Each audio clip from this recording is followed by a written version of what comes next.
So again, going back to the idea that there is no true objectivity, feminists recognize that, and we develop models and mechanisms and lenses and theoretical frameworks that enable us to make sense of what's really happening here, what's really going on here, taking into account the fact that feminist rhetoric is embodied, it is that we have bodies that we can't get away from.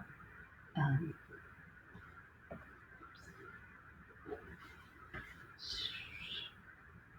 In other words, yeah, feminist rhetorical practices don't merely welcome the interpolation of the personal and the professional, the emotional and the intellectual and the ethical.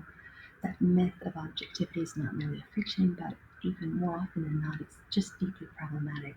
So when we fail to acknowledge the inevitable bias and subjectivity that we have because we have bodies and we live in the world, we just can't know what we don't know and how much of what we're convinced we found through our objective quote unquote research process is actually informed by unacknowledged biases. We can't,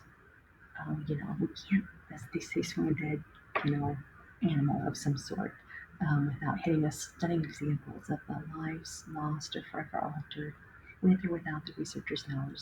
I mean, just think about like the horrifying decades long Tuskegee experiment or the eugenics movement or other things that we have, like the Stanford study, the things that have happened, even though um, you know, they didn't see any of their biases fed into that.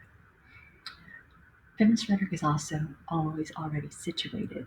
We can't think, read, conduct research anywhere but within our bodies, and those bodies can't exist apart from the lived experiences that brought them to any given research project, regardless of the discipline, just as the case for every other human action.